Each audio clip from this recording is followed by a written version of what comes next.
Assalamualaikum warahmatullahi wabarakatuh. Apa kabar sahabat fisika di seluruh Nusantara? Kali ini kita ketemu lagi dalam channel Bu Amel pada materi vektor. Misalnya ini adalah simulasi kegiatan kita sehari-hari. Misalnya kita beri lambang titik A, B, C, D, dan E. Kemudian kita kasih label dari titik-titik yang sudah kita buat ini. Maka perjalanan kita misalnya dari A ke B atau dari rumah ke sekolah, kemudian misalnya dari sekolah ke rumah teman, kemudian misalnya dari rumah teman kita ke tempat fotokopi, kemudian dari tempat fotokopi misalnya kita ke tempat les. Jadi sebenarnya perpindahan yang dilakukan kalian itu hanya dari rumah ke tempat les. Nah, seperti inilah konsep vektor. Jadi, vektor itu menunjukkan berapa perpindahan yang kita lakukan dan arahnya.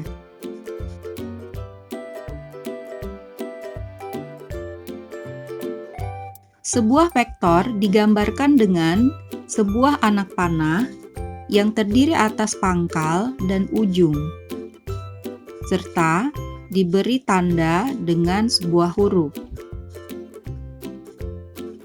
Misalnya ini adalah sebuah vektor yang bernilai 6 satuan.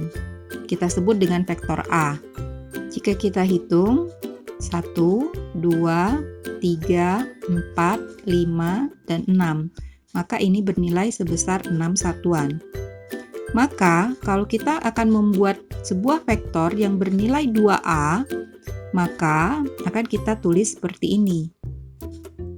Vektor B itu sebesar 2 kali dari vektor A, jadi besarnya adalah 12 satuan dengan arah yang sama. Bagaimana kita menuliskan sebuah vektor min A? Maka vektor min A adalah sebuah vektor yang besarnya sama, sebesar 6 satuan, namun arahnya berlawanan. Penjumlahan vektor secara grafis bisa dilakukan dengan vektor segaris dan vektor yang mempunyai sudut. Jika misalnya ada sebuah vektor U dan ada sebuah vektor V, maka untuk vektor segaris kita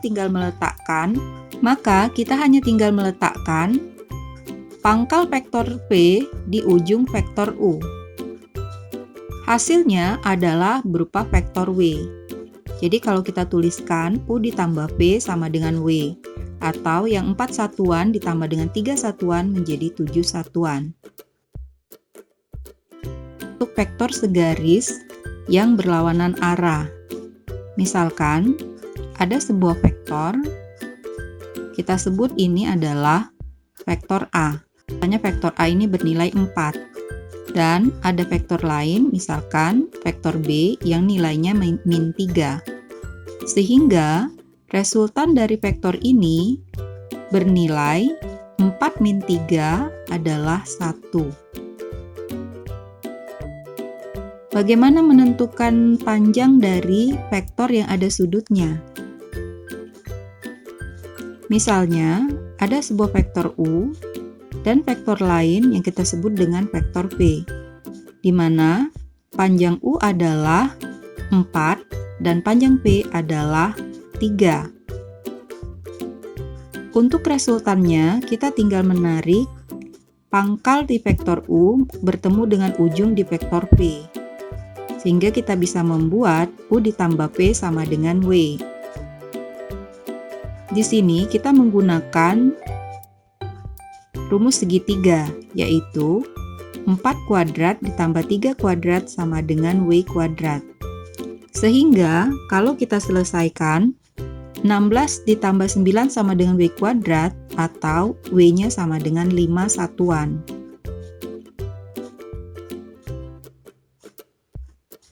Untuk vektor dengan sudut ini, kita bisa menggunakan 2 metode, yaitu metode segitiga dan metode jajaran genjang. Untuk metode segitiga, misalkan ada sebuah vektor U dan ada sebuah vektor lain yang kita sebut dengan vektor V. Maka, pangkal vektor kedua itu kita letakkan di ujung vektor yang pertama. Sehingga resultannya kita ambil garis dari pangkal vektor pertama ke ujung vektor yang kedua. Atau bisa kita tulis vektor U ditambah vektor V sama dengan vektor W.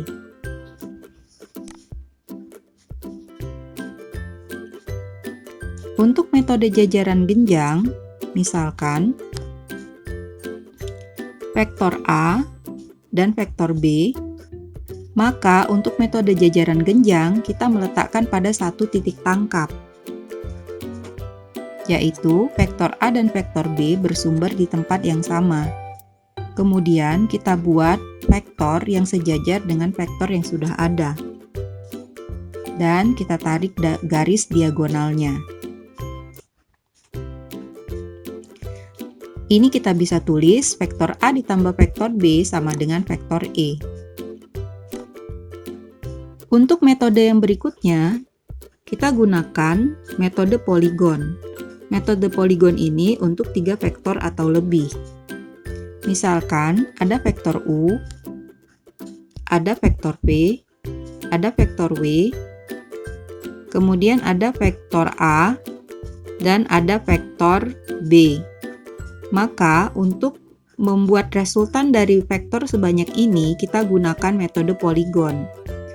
Hampir sama dengan metode segitiga, kita letakkan pangkal vektor berikutnya di ujung vektor sebelumnya, yaitu U ditambah V ditambah W ditambah A, kemudian ditambah dengan B. Maka resultannya tinggal kita tarik garis dari pangkal vektor U ke ujung vektor B. Nah, inilah resultannya.